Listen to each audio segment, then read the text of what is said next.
The first time anyone ever suggested to me that I might have a parasite, I sort of freaked out. I mean, I didn't jump up and down and scream, but on the inside, I was freaked out. A parasite, like a worm, like something squiggling around inside of me, it totally freaked me out. I was finishing my functional diagnostic nutrition certification, and my mentor told me that she thought my symptoms, even as few as they were, could be pathogenic, meaning that they were being caused by either bacteria, yeast overgrowth, parasite, something that is an aggressor, and it's a pathogen in my body. She suggested that I should get a stool test.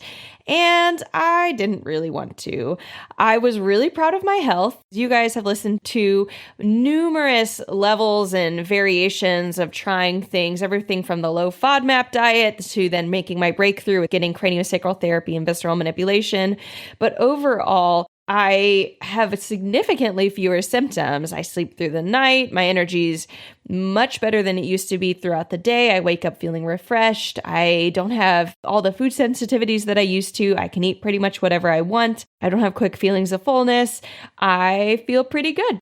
But I waited a few months and I ordered a stool test.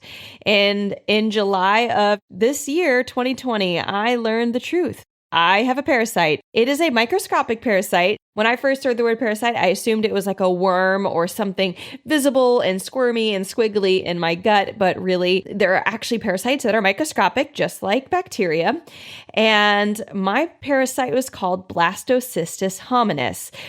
In communities where you say it more frequently, you can also refer to it as simply blasto. And I might be saying that a few times on this episode. Since finding out that I have Blastocystis hominis, I have done significant amounts of studying this parasite. And I have found so many things that have given me a whole new lease on how gut health can deteriorate invisibly through parasite infections, bacterial overgrowths, and yeast overgrowths. Finding out where it comes from has also given me an idea of where all my health problems might have started. And as of now, I think that my IBS and all of my digestive problems probably started with my infection of blasto. And since that infection, which I believe looks like it happened in 2015, which we'll get into later, that since then, everything I've done for my health has merely been coping around the fact that I have a parasite burrowing into my small intestines and destroying my mucosal lining. Yes, not a great thing to go through. In today's episode, I want to share with you some of the stunning correlations of Blastocystis hominis with IBS, what killing my blasto has done for my life, and reasons you might want to get your own gut checked for a parasite. Welcome to the Better Belly Podcast, where we find freedom from food restrictions, we increase energy in our lives, and we begin to feel healthy and vibrant again by finding the root cause of our gut health problems. My name's Allison Jordan, marathon runner, functional medicine practitioner, certified craniosacral therapist, gut health nerd, lover of Jesus, and owner of the Better Belly Therapies, a clinic based in Ann Arbor, Michigan that works with both virtual and local clients to help them achieve the best health of their life. I am here to walk with you on your journey to a better belly and a better life. We're going to go beyond popping a probiotic and checking out our poop. In this show, we are going to go deep into gut transformation strategies that last for life. If you're ready to feel your best, get ready to roll. You are in the right place. Thank you for listening to the Better Belly Podcast. Just a reminder, this information is not meant to diagnose, manage, or treat disease. Always consult with your own health practitioner before you make changes. To start us off on today's episode, I looked up some information from places you can just find on the internet and some pretty well-known sources, including Mayo Clinic. To start off, I want to talk about Blastocystis hominis, and if you look up symptoms for this parasite, this is what you will find, at least on the Mayo Clinic. Watery diarrhea, nausea, abdominal pain, bloating, excessive gas, loss of appetite, and fatigue. Now, for me, I had a lot of correlations with the abdominal pain. Heck yes, tons of that. Bloating, yes. Excessive gas, very smelly gas for me too. Loss of appetite, 100%. And fatigue, you got it. Not so much diarrhea, but the reason for the diarrhea usually is when you have an acute or a recent infection, the body's trying to get rid of it, and so you're getting diarrhea. One of the most common places that you're going to get blastocystis hominis, or the way that it's transferred, is through stool. So if you have somebody else's stool that has this and it somehow contaminates maybe your food, and I know that might sound gross, but I want you to think like third world country is very common place where it's going to get transferred. So if you visit Mexico, if you visit India, which is actually where I visited, if you visit different places where their sanitation protocols are not the same, where they're cleaning, all these different stuff is not the same, there's going to be a higher risk of infection. Also think about toilets and just the fact that we could pick up these things just from being out and about. But yes, it's going to come from a cross infection from somebody else's stool and somebody else having it in their stool. It's not going to come from saliva. There's no problems with kissing, unlike some other infections such as H. pylori. H. pylori can be transferred through purely saliva and especially kissing. But blastocystis is going to be more through a stool. And other places that you can think about that will be, again, like water. If you're in a lake, if you're in a river that has contamination from blastocystis hominis, that is another place that you could get it. And again, we're really thinking third world countries are one of the most common areas that it is. IBS patients have been found to be infected with blastocystis at statistically significant levels in multiple countries. I'm going to be providing a link in the show notes below for checking out some of the research that I was looking at, but there was this one piece of research. It was a meta-analysis, so I was looking at multiple pieces of research of blasto in multiple countries.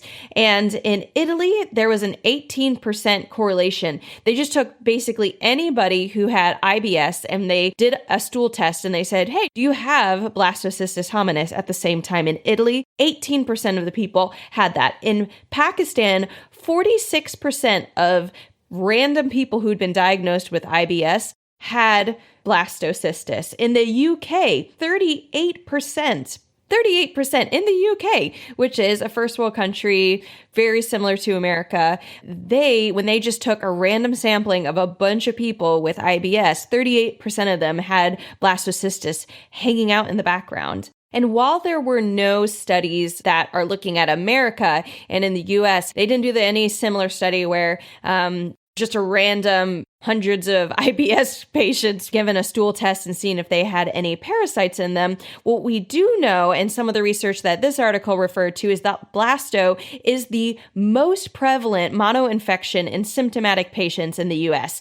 It was found 28.5 times more frequently than another parasite called Giardia lamblia. This research article was really interesting because it also acknowledged the fact that IBS for a long time, if you're listening to this podcast, you might have even been suggested this, but IBS was for a long time to be a mainly or majority psychosomatic disorder where it was like, well, I'm upset in my mind, so I need to, that is affecting my gut. So I'm anxious or I'm depressed or I'm upset in my mind for some reason, and that's a chronic problem, and now it's upsetting my gut because of the brain-gut axis. And while the brain-gut axis is real and it's great to have a healthy mind and get counseling and definitely aim to be less anxious and address trauma or depression in our lives, things like that, the fact is that there are more and more studies that are identifying immune activation in IBS patient and chronic immune activation. We have different levels of our immune system. We have IgE, IgM, IgA,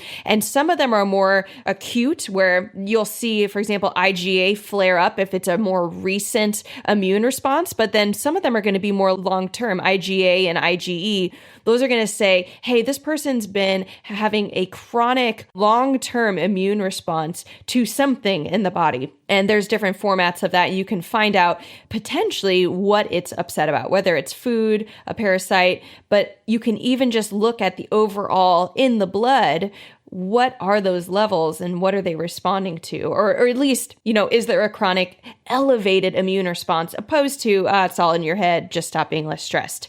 You guys get me with that when I say that, right? that same piece of research that was looking at the meta-analysis, looking at multiple pieces of research regarding blastocystis and IBS, found that there was also recurrence and a commonality of skin problems with people who had blastocystis. And so they're finding people who had either acne or rashes, or and that could be on their chest, on their back, on their face, and painful red dots. They couldn't figure out why these people were having all these skin problems. They gave a bunch of people with skin problems, these undiagnosed skin problems, a stool test for 11 different types of parasites, and the only ones that they found was blastocystis. In this study, it was performed at clinical laboratories from 2003 to 2006, and they were all negative for any parasite other than blastocystis. Super, super fascinating.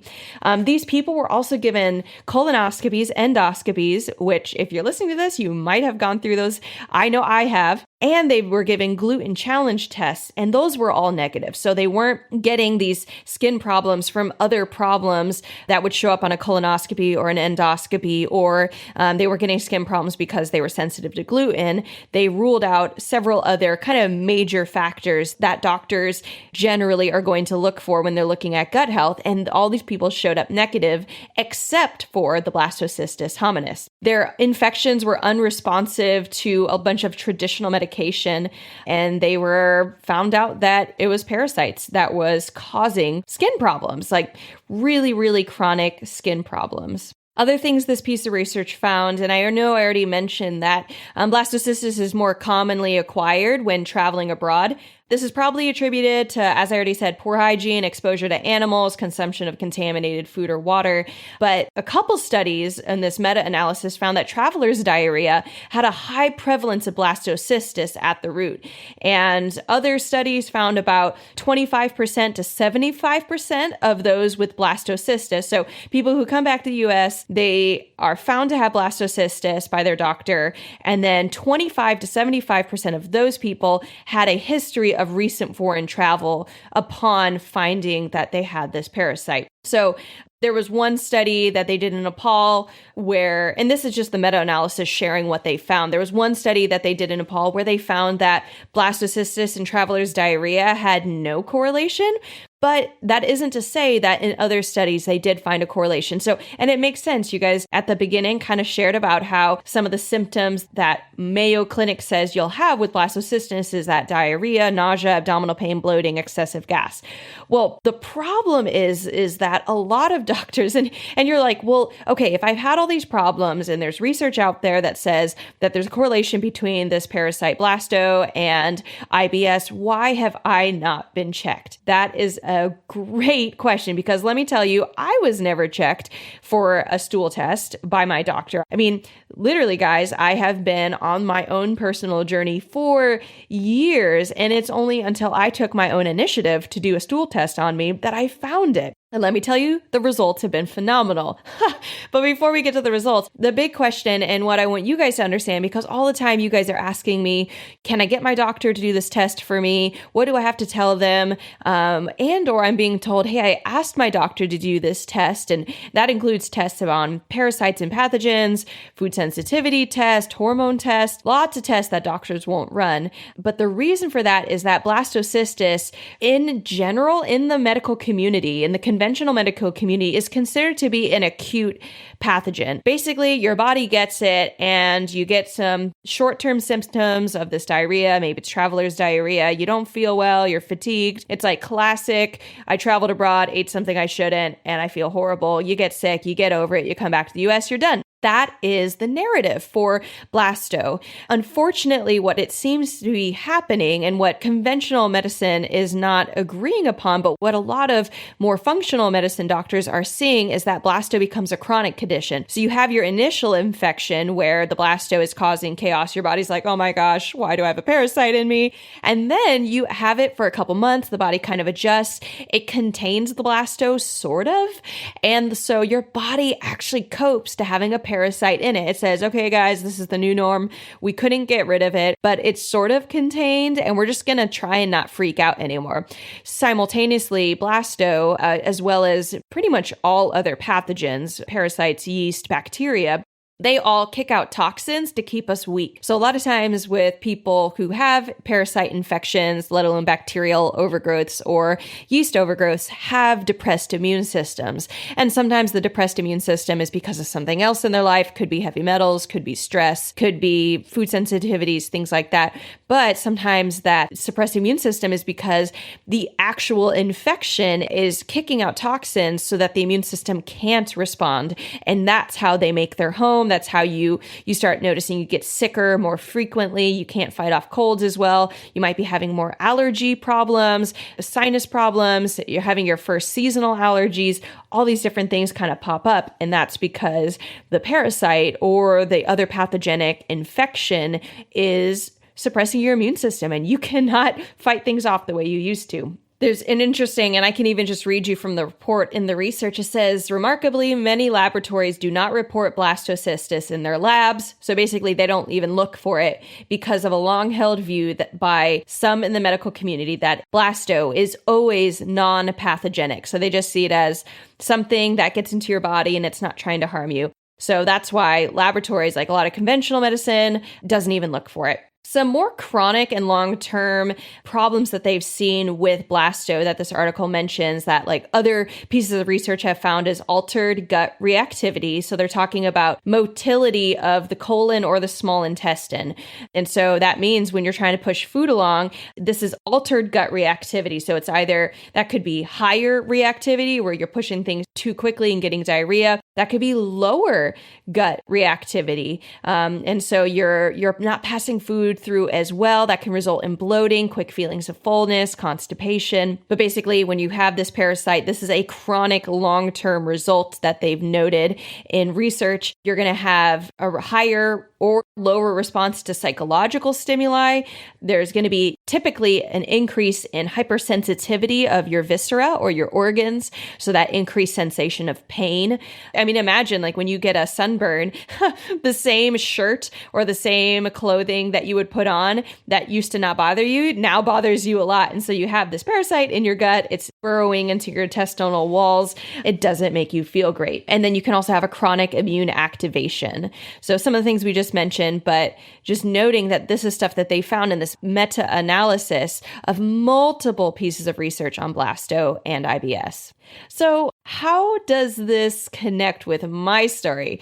And I'm hoping that as I share my story, guys, does this make sense with your story? That maybe a piece of your story sticks out of like, oh, I did travel abroad, or oh, there was this sudden season where it really showed up, and maybe you had a sudden bout of diarrhea, and it just seemed like you had a gut flu or maybe food poisoning. You weren't sure what was happening, but you're fatigued. You knew you needed to stay home and rest, and then you did. And of course, a couple months later, maybe everything changed. That was my story. So here's where it started. Everything started in 2015 in India. I traveled to India in the spring with students that I was doing leadership work at the time. So it was for my job. We came back after 11 days in India, and I'd traveled across the world before. I knew that when you get exposed to other things, you can feel really crappy. And I did go through a time period where I was getting some diarrhea, but didn't overly concern me. Just kind of figured, yeah, this happens. And there's lots of different spices here, and there's lots of different bacteria, even in the dirt, even non-pathogenic. But what happened, and what I literally never thought about it. I never thought about it, guys. A couple months later in May, I started having problems with dairy. I didn't know it was dairy initially. All I knew is I couldn't sleep at night. I would wake up in the middle of the night. I couldn't fall back asleep. I was having trouble falling asleep, let alone staying asleep. And in the morning, I would wake up, I'd have a bowl of cereal, and I'd probably have it around 6 a.m. And around 9 to 10 a.m., I would feel like I needed a nap. I was like literally falling over with fatigue. That was a couple months after everything started. So my symptoms, they continued to progress from 2015 to 2019. I was lethargic. I lost weight. I had severe insomnia. I was fatigued. Felt really weak. It was really hard for me to exercise. which was not my norm because I was an ex-gymnast. I'm a red black belt in Taekwondo. I had run a half marathon. Weakness was not one of my things. I had bloating, constipation, abdominal pain, lots of low back pain, which if you guys heard me talk about is because the small intestines are linked to the low back, to our lumbar spine via our mesentery and mesenteric root. It goes right over the spine, causes lots of low back pain. I had horrible facial acne, like horrible, and puffiness, like my face, my hands. If you look at my photos, which I have not put together yet, but I might try to share on Instagram. If you take a look at my photos from 2015 to 2020, 2015, I'm a full adult, right? I graduated from college, have a job, but my face looks so puffy and round. And there's just all this inflammation. I never thought it was inflammation. I actually just thought it was fat, which was weird because, like I said, I had a very healthy body weight, but I look like a child because of that roundness. From 2015 to 2019, doctors always said I was fine. I was treated with diet control, which you've heard me talk about, low FODMAP. That's going to be episode 1. I was treated with mindfulness, counseling. I tried to change my sleep routine. I changed jobs. I tried probiotics, which there's a whole episode on probiotics that we can share in the show notes on why they might not help if you have another parasite going on or another pathogen going on in your gut. Definitely something to look into if probiotics haven't helped. I brewed my own kombucha, guys. I did not have a lot of money, so I brewed my own kombucha. I was a kombucha mama. And then I got craniosacral therapy and visceral manipulation, and that was my first time I started feeling better. Basically, though, I never killed the parasite. I just helped myself be what we call a bad host. If you go to someone's house and they're inviting you into your house and they're like, here's a guest room and let yourself have all the food you want. You have your own bathroom, change the temperature, make the room as hot or cold as you want. And they're changing your whole house. And you're being like this perfect and just very amenable host. Well, there are certain lifestyle choices we can make that make ourselves a better host for parasites. And then there's certain things we can do that make ourselves a worse host. And that can be diet change. That can be your sleep, your anxiety control. For me, a big thing that helped me be a really bad host and be able to fight back was craniosacral therapy and visceral manipulation, because they helped my nervous system come back online. They helped my motility increase, which helped me slough off and get rid of the parasite. It also helped me detox better because I actually was moving stool through my body, so I wasn't retaining excess toxins from even just things like my hormones, metabolic waste from my cells.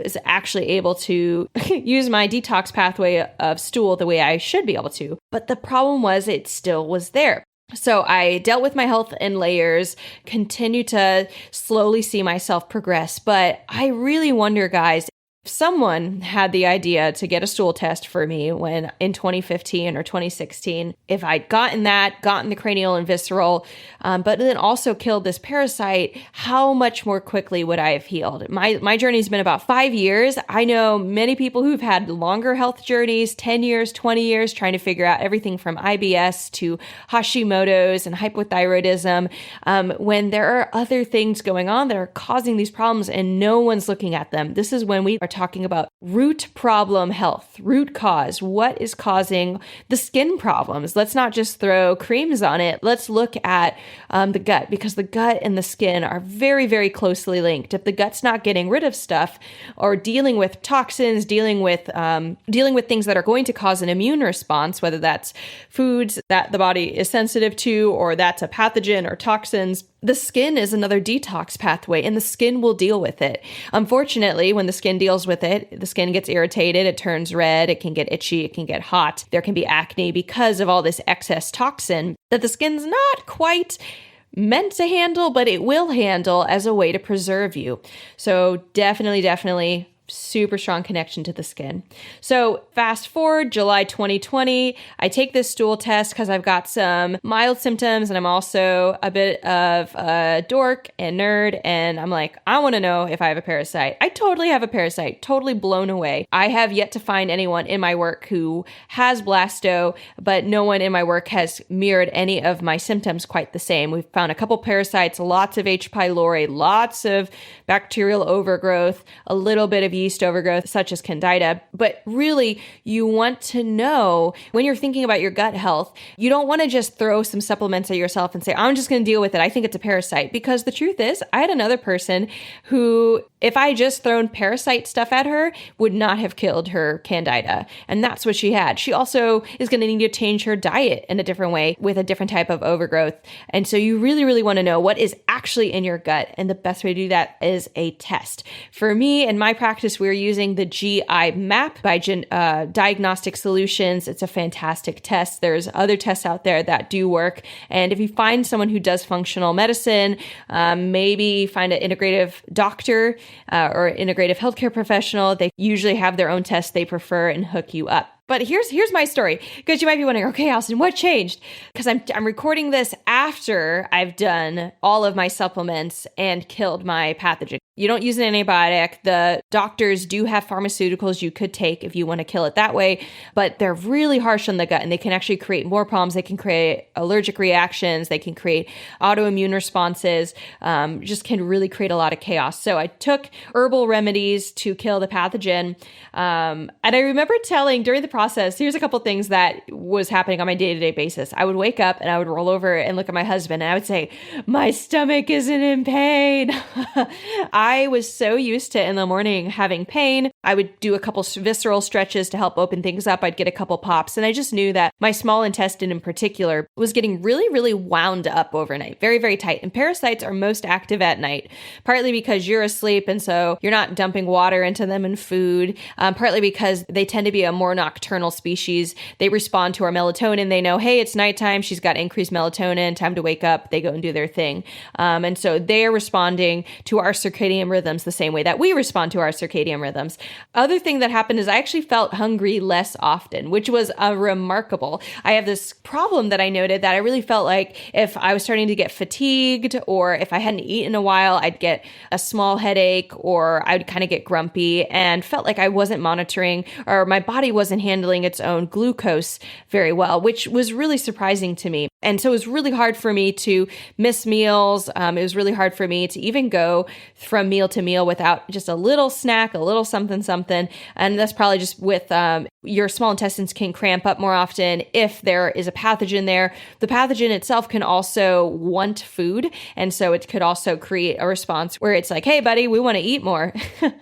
And so it was wonderful to feel like I was not distracted from my work by these pains in my stomach from meal to meal. So I felt like I was able to better handle being hungry and or missing or having delayed meals. I did not need to do my abdominal and visceral stretches constantly. So as much as they've been helpful to me, I really felt that they were a crutch. I would have to do visceral stretching before I ran. I'd have to do visceral stretching in the morning, in the evening, sometimes before meals, just if I had extra cramping.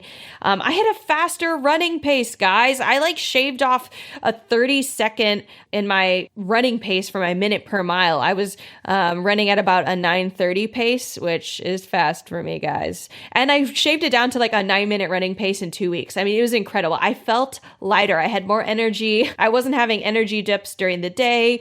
And the other crazy thing is, guys, I had my first strong period in 2 years. 2 years, guys. I have gone 2 years with having at least having some period, but really weak. And I'm just being really honest because the thing is we either think, oh, I don't have a period, yay me, or we don't connect our gut to our period, but our hormones, our skin, they're all super, super connected. And so I remember thinking that was my number one goal. If I could have a strong period, that would be the biggest thing that getting rid of a parasite meant to me. I knew that if I had a parasite, it could be the last thing keeping me from having a healthy period. I literally changed nothing else other than taking herbal supplements to kill my parasite. And a month after finishing the supplements, I had my first strong period. It was great, really good blood flow. And then a month later, I had a second strong period. And a month later, I have now had a third strong period. I've significantly reduced constipation and easier bowel movement. And I would say, not say that I struggle with constipation, pretty much would go every day, but the difference is how much. Sometimes it'd be really small amounts. And of course, if you're someone who's into their gut health, you've been monitoring your gut for a while. And so that meant a lot to me. Like, okay, something's working right. Like I am having more regular bowel movements. I'm not having to take magnesium citrate as much. There's something that's getting better. So since I have finished the process, I have needed craniosacral and visceral manipulation less. I don't crave it nearly as much. And I still love it. I mean, I still do it, right? I am still a practitioner, but I personally don't need it as much. I have been switching to focusing on healing my hormones. I've been taking Chase Tree to help support progesterone production in my body. I've been doing some acupuncture to also focus on my hormones and liver function. I've gotten occasional abdominal pain, but the frequency, duration, and intensity of it is so much less. And so I'm not quite sure what that pain is. It's still a question mark in my book, is something only for me to discover because, something that I used to not understand at all in 2015 now makes so much more sense because of all the research I've been doing. It's been so, so wonderful to not have that pain in my life, to be able to eat fuller meals, to not need to stretch, not need craniosacral therapy and visceral, like to not need it, to be able to get it, to be healthy, to do something healthy for myself, but to not need it to just survive and get through the day. And then also to have the period back so that I can have hope for having children, so that I can get that fifth vital sign back and say, my body is telling me it feels healthy, aside from the fact that, I feel healthy. And then I don't have too many skin problems, but I would still occasionally get little flare-ups on my forehead, around my chin, and those have also significantly decreased. It's been really, really wonderful, guys. Well, I hope you guys loved this episode. I know that I love sharing this information and all the interesting data there is out there on so many more things that harm us, help us, could be involved with our gut health, and that there is something you can do. And it's not always going to just be stop eating this and just sleep more and stop being so anxious. There's really, really practical things you guys can do. So I'm so excited to be sharing that in the month of December, we're going to be collecting data for something called Ask Allison. We're going to start having podcast episodes a couple times a quarter where we are dedicating our time. We'll dedicate an hour to answering questions that you guys have. You can share your questions if you go to betterbellytherapies.com/Ask Allison or follow the link in the show notes and just type in your question there. If you have a specific condition you're dealing with, if you have a question about supplements, if you have a question about diet, if you have a question about maybe a friend of yours, any of those things. I know that people ask about questions about their kids. You guys have some of the best questions. People ask me awesome questions all the time, and sometimes I just really wish that other people could hear the same questions and hear the answers that we're giving. And so we're creating an opportunity. The first Ask Allison will be happening in January to start off the new year, as you are creating your new health goals in January and really starting to look forward to the year and what new things can you do that you're going to have some information you could run forward with and some insights. So guys, totally go to our website, betterbellytherapies.com, put /Ask Allison and put in your question. I want to see those. They will be anonymous. We'll just have our first name that we'll share and would love to hear more information. So the other thing is if you want my eyes on your body soon, if you don't want to wait until January, if you want to consider and see if working with me is the right next step for your body, I provide 30-minute free complimentary consultations where we can just talk through what's going on and see if doing functional medicine and a little bit of lab diagnosis or seeing what would be the next step for you to figuring out what's going on in your body and what you can do to feel your best you have in maybe a while. You can follow the link in the show notes, set up that 30-minute call. I would love to talk with you and hear more about your story and see if working with me is the right thing for you. So with that, we are going to be ending this episode. I am so happy it is December.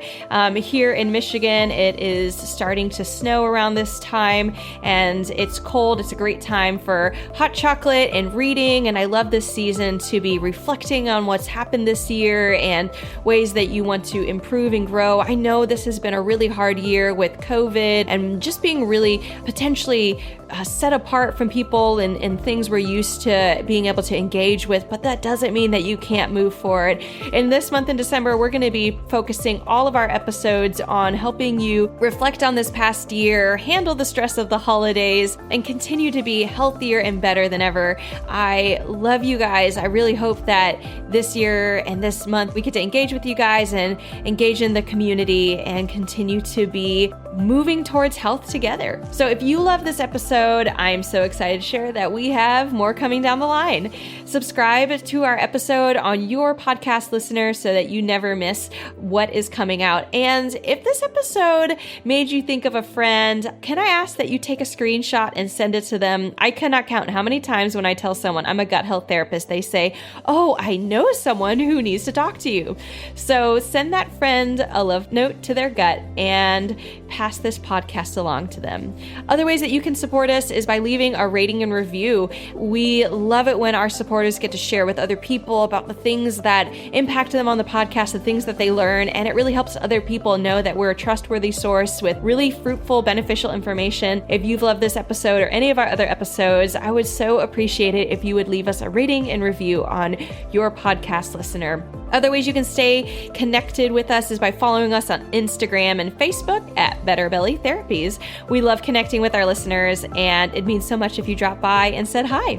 And just a reminder, as you go on to the rest of your day and seeking more health, remember that miracles are immediate. It's okay if not everything gets right correctly, but true healing takes time. We can expect that, and we can expect to get healthier.